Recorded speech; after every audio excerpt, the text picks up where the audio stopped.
Day 3. Hopefully I don't have to go any longer.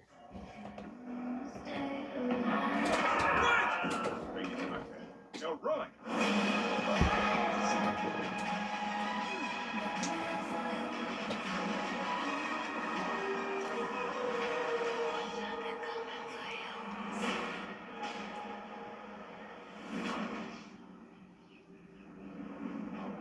Hello guys, nice to meet you. I'm Leah, and this is Dying to Know.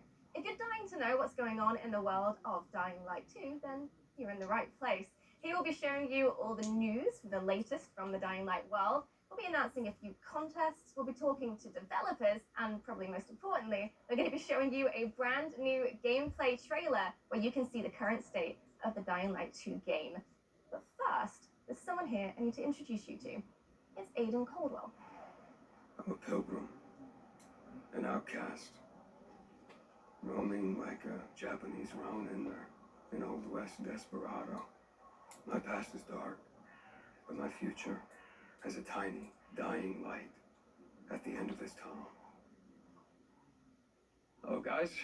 My name is Jonas Scott, and I voice Aidan Caldwell in Dying Light 2. But before that, I'm going to host this program with Leia, if you don't mind. My pleasure. Well, I'm ready. Jonah's definitely ready, and I hope you're ready.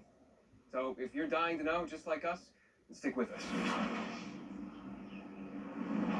The story told in Dying Light 2 occurs 20 years after the events of the first game. And if you're wondering what happened in those intervening 20 years, well, there's no better person to ask than the Dying Light 2 world director, Thomas Gabao, with who I'll be talking in just a moment. And after that, I'll be speaking with Pietro Jemenic, the narrative director of the game, about the characters that appear in Dying Light 2.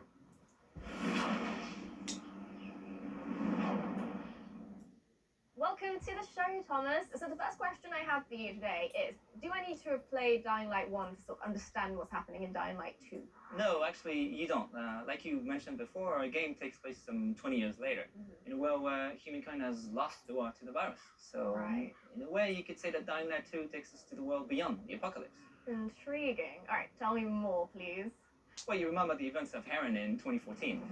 Well, after that, world leaders, they had a tough choice to make. They had to isolate the city of Heron. Right. For that, they created an exclusion zone. Like in Chernobyl, only a lot more people were left to die inside the walls. Yeah, right. So they just isolated the entire city. And did it help? Did it stop the virus? Yeah, for a while it worked. Enough for everyone to forget about it, at least. Only in secret, a handful of scientists continued to study the virus. You know, manipulating its DNA, creating new strains. They were looking for commercial military applications. So, you know, they're doing it for the money, really. Yeah, of course. So what happened next? Well, next, the shit hit the fan.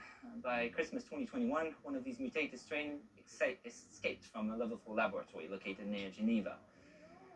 We don't really know if this was accidental or not, but this time the virus was much faster than any government. Before the world could react, civilization was on the brink of collapse. People were dying in the streets, capital cities were burning. By the end of 2023, 98% of the population had been lost to the virus. There was a few settlements remaining, but only one city was still standing.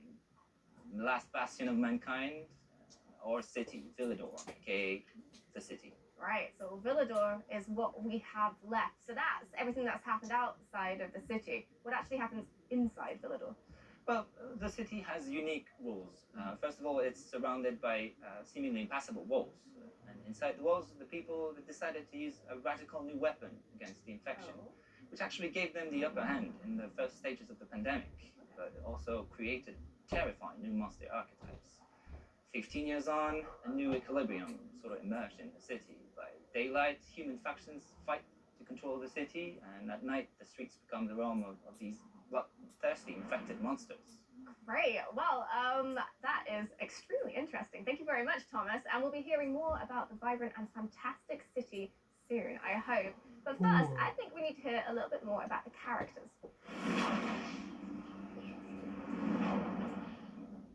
Our second guest is a man of two industries, cinema and gaming. In a previous life, he wrote the hit HBO series Wataha? Wataha, yeah. Wataha.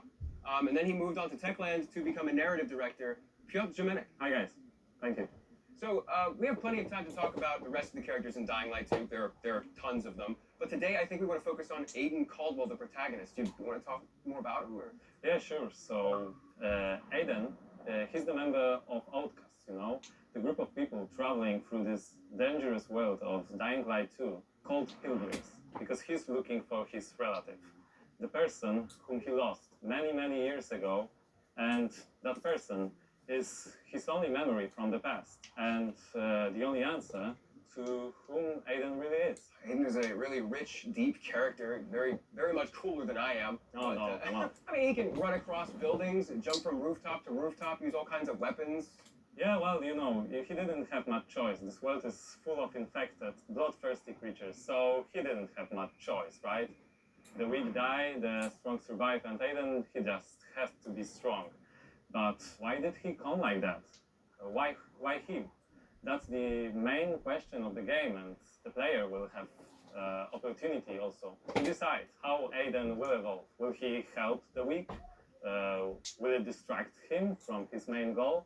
Or maybe he will just strive to the end of his search as soon as possible. I can't imagine trying to survive or live in a city like that as a lone wolf by yourself without any kind of support. Well, he's not gonna be alone, you know. He will meet many people. But again, depending on the player choices, some of them will become his allies, but some of them will become his enemies. One of the group he will encounter are the Night Runners, the former special force officers who were sick of the army's cynicism and lack of concern for common people. But they were brave enough to help the people during the night. And the night, as you know, is pretty horrifying in the game. Yeah, so Aiden joins them, joins the Night Runners. Oh, that's the question, my friend. The player will have to answer too. I won't spoil the pleasure of discovering Aiden's actions and true motivations, but what I can share with you is the fact that we really put big efforts to make this character and many others complex and multidimensional. But there is so much more to be discovered during the game. Oh, it's fascinating. Can't wait to learn more. Thank you so much, Pierre. Thank you, thank you. So before we watch the gameplay trailer of Dying Light 2 for the first time, we need to talk about something which is basically at the center of the Dying Light universe, which is The community. Over the past few years, Dying Light has amassed over 23 million players and a 95% positive review rating on Steam. which in Steam Talk is overwhelmingly positive. So bravo. We'd like to take a few seconds and thank you guys. Thank you all for being on this journey with us. Thank you for sharing your love with others of Dying Light. And thank you for these great moments spent together.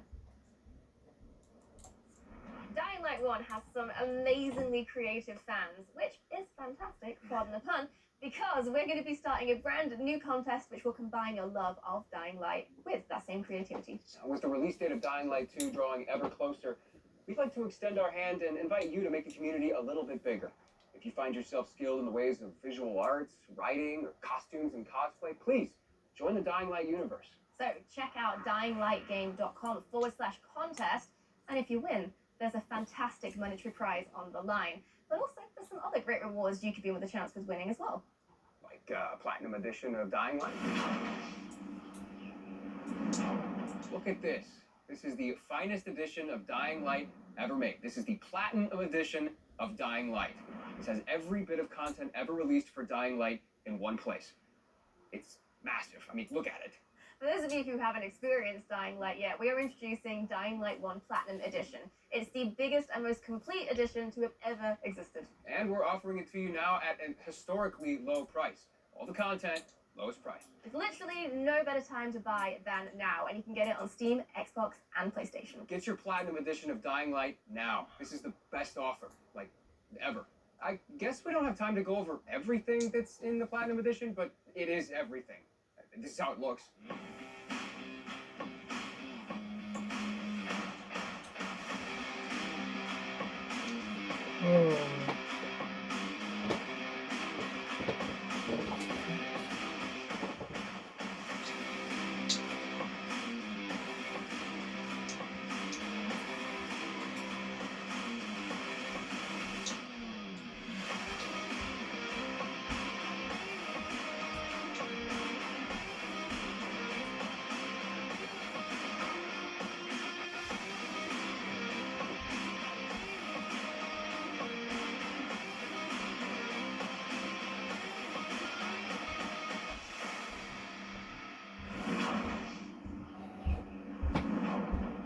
I'm excited because you guys are in just a second gonna see the official gameplay trailer for Dying Light 2. And then after that, we're gonna interview some of the devs that made it possible.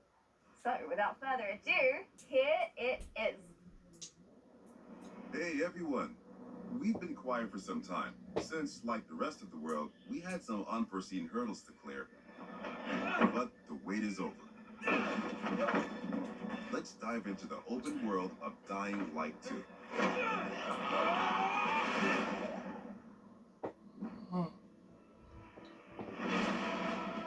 The last slice of Dying Light 2 showcased the mission from the main storyline. You get out of those fuck. You saw how your decisions influenced the narrative and notably changed the environment. This time, we want to give you a broader look at the game and a sneak peek at some of the things we'll be talking about in upcoming months.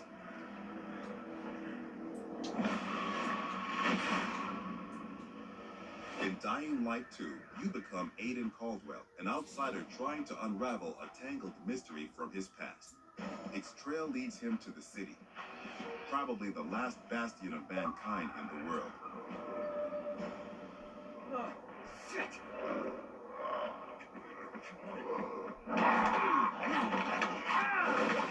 At first, you feel like this intense, brutal place will tear you apart. But then you meet the Night Runners, veteran survivors who help people in better days. By the way, I'm Hagon. You were a night runner. You used to help people, remember? Night Runners are gone. Finished. A myth. And although it's not entirely clear you can trust them, you need allies in the dark.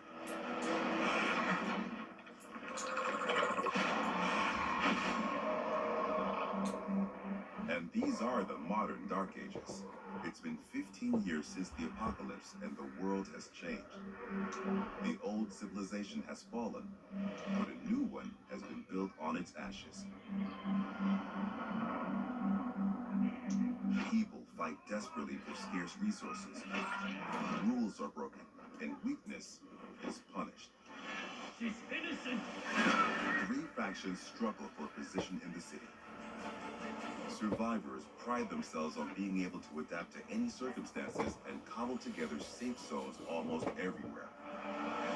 Peacekeepers, loyal soldiers, who want to impose their version of law and order and trample all in their path. Renegades, ex-prisoners serving their ruthless colonel, seeking to become sole rulers of the city.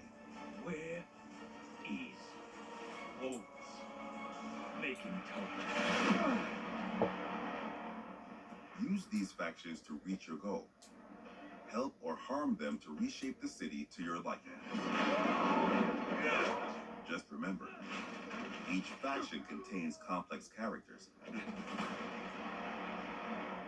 Nosy Parker, ain't ya? Got some kind of bad habit of yours? So, will you follow cold calculation or your heart? The Bazaar needs good people. Help us and you'll find a home here. Some in the city offer no chance for an alliance. Bandits, outlaws, and common thugs live only to plunder and kill, plunging the streets into chaos. Yet, nightfall scares all of them equally.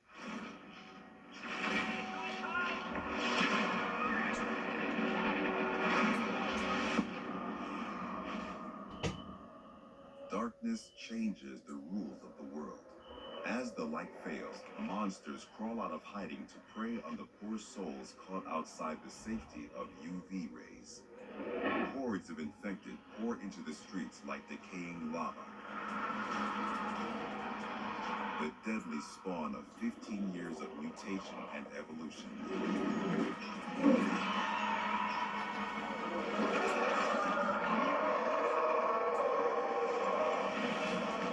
Your only escape?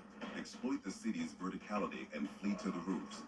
But even there, you are never safe from swift and deadly virals.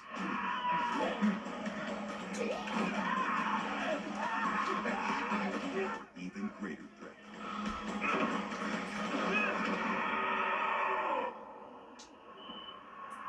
Yet night brings opportunity as well. Nests rife with infected during the day now lie empty.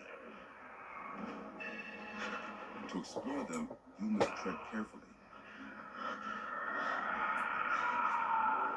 But those brave enough to face the terrors of the night can loot a jackpot.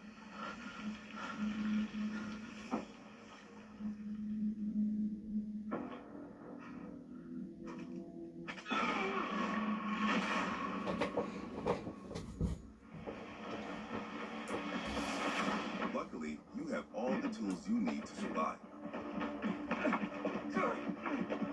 Your extraordinary parkour skills allow you to navigate even the most treacherous terrain.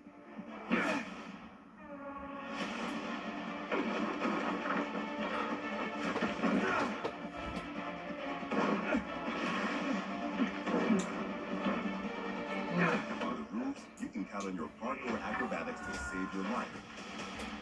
But often, you'll have to face your enemies head on. And then you have to be smart, resourceful, and determined. We've worked hard on the essence of our combat, making sure swinging a big, meaty weapon is fun, satisfying, and well executed. But even the most brutal fights can be tactical as well. You have multiple ways to hone your skills toward the gameplay style that suits you best. It's up to you if you focus mostly on mobility and parkour, or aggressive, blunt force combat, or a crafty approach where the tools you've created get the job done. Every ability you learn can be a game changer and possibly a new favorite move. Things move fast and quick in Dying Light 2. Each moment matters. Each move could mean triumph or defeat. Choose your actions and friends carefully. Everything you do in the city can reshape the gameplay environment, change the course of the narrative, and decide the fate of the city's residents. But most importantly, you decide your own fate as well. You're about to turn. Make sure to stay human.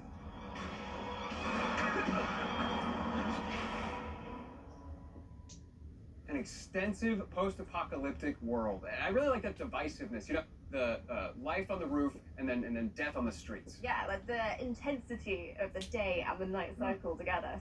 It's almost like Dying Light 2 is two different games put together into one. Yeah, like despite all the brutality going on the ground floor, there's something about like the rooftops and the plants. It's cozy. Yeah, I kind of want to be there.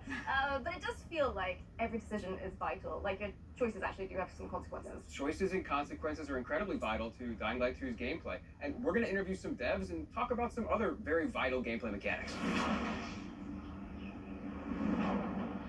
Our next guest is Adrian Pisa-Krzyzewski.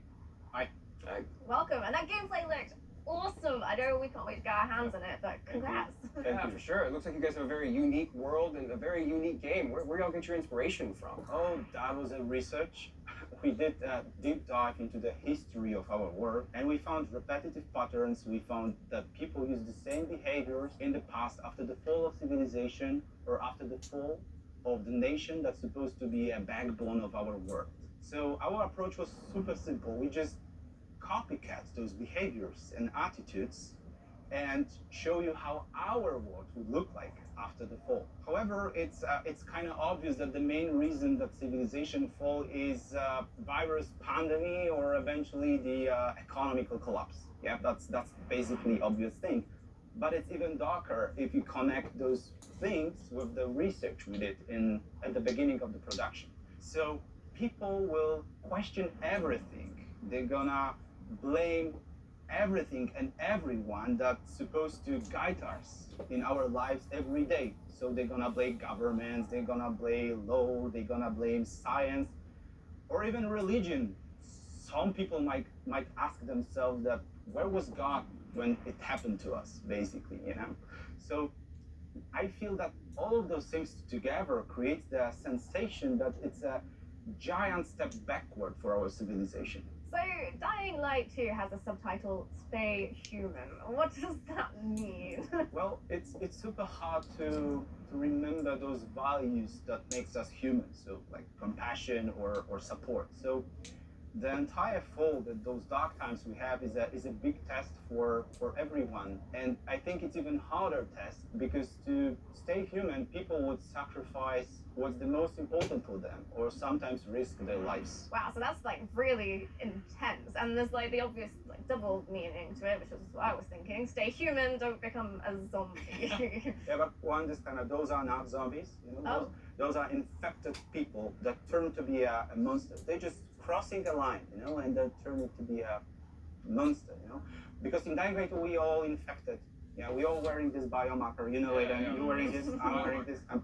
That's a watch actually, but you know that, you know. So that's the thing. So the challenge is to not cross this line at all costs. So that's the biggest challenge of staying human in this meeting. I see. Yeah, not zombies. Not zombies. Not zombies. At all. People who've crossed the line. Right, well, fascinating. Thank you so much, Adrian. We're definitely going to be hearing from you again soon. Thank you so much. I just want to play this game. We have with us Katarzyna Tarnacka, the environmental art director. Hi.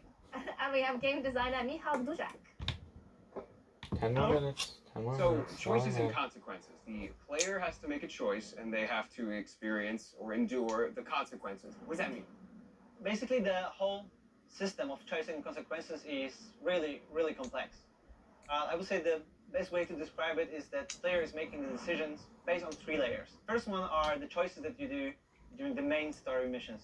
And though those big changes are actually can change the whole game or even how the story ends. The second layer are choices that you do while the quests. And those choices can actually influence the mission itself.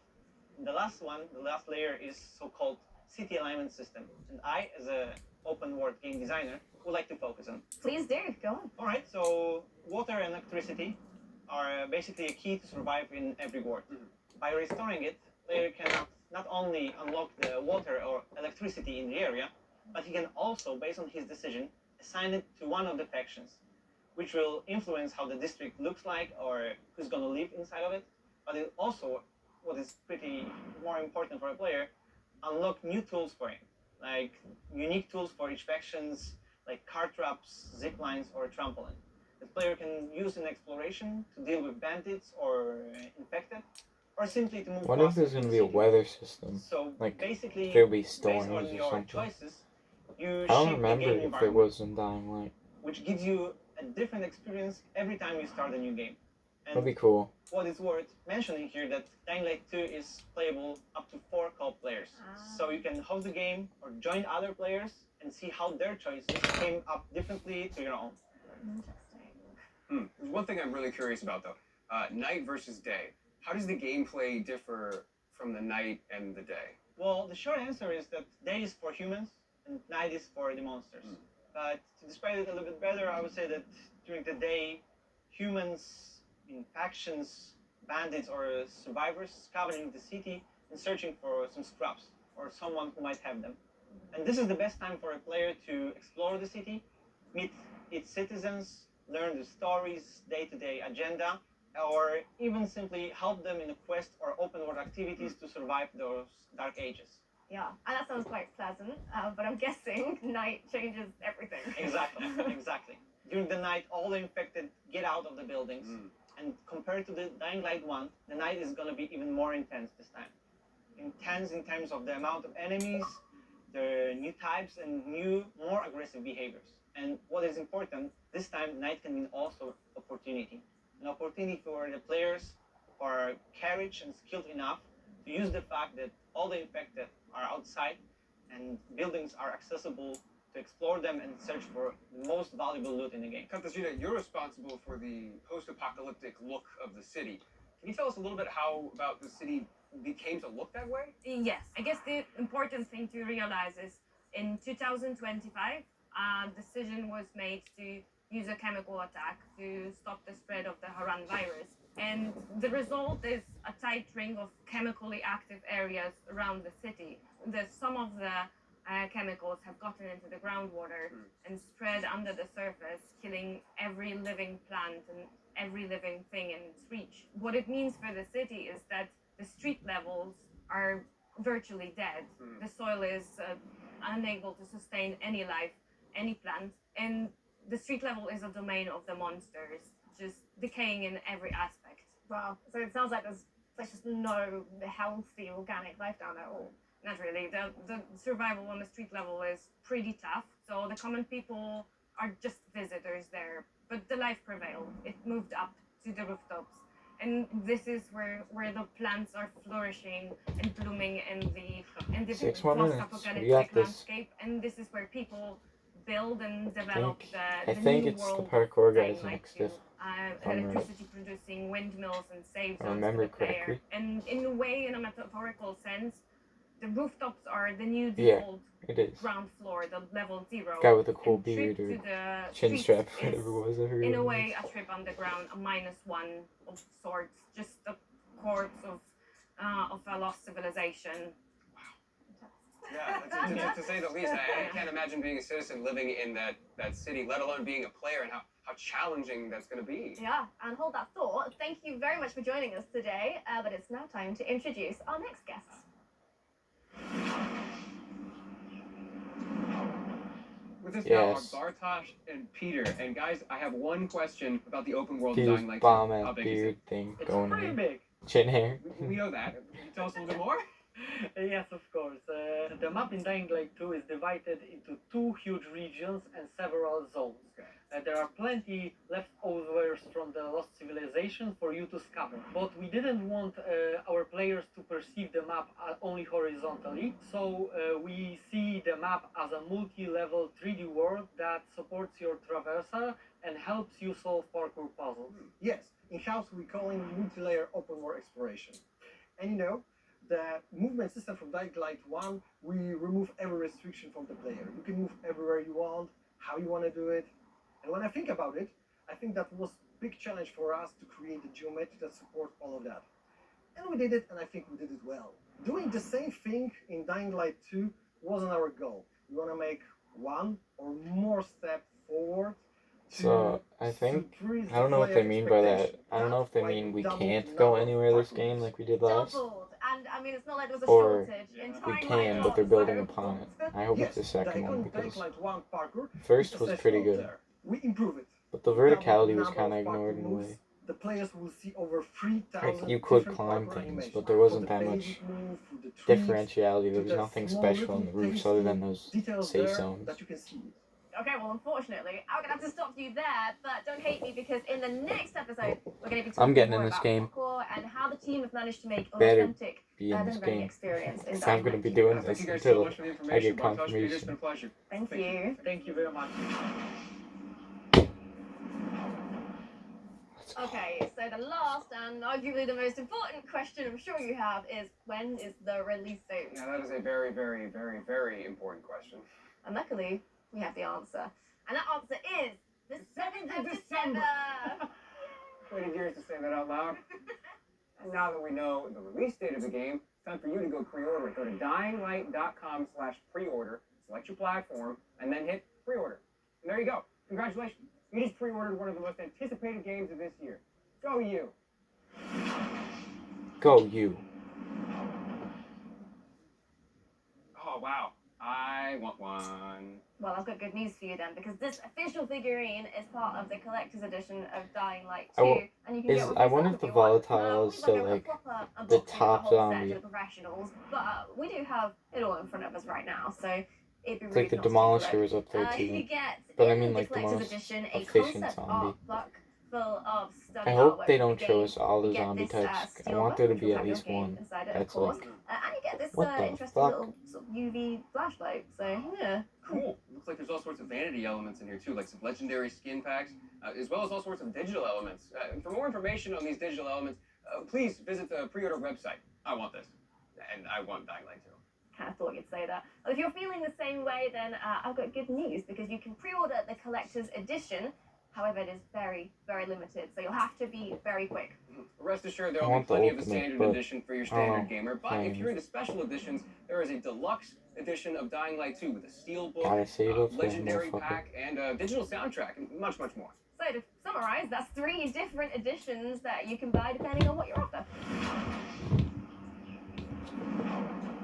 And if you just can't wait until release to get immersed in the world of Dying Light 2, then why don't you go check out the Techland Gamers and Goodies website for more info. That This starts is a program Wednesday, for the all 2nd. gamers, whether or not you want updates on Dying Light 2 with the news, or you want Dying Light 2 items in Dying Light 1.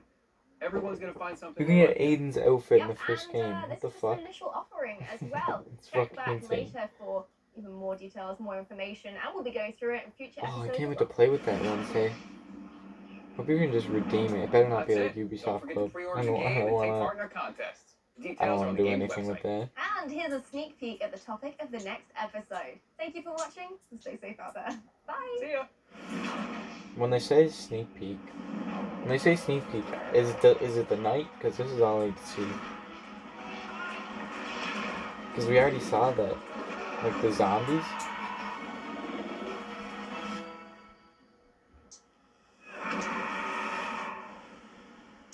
Okay, that was day 3.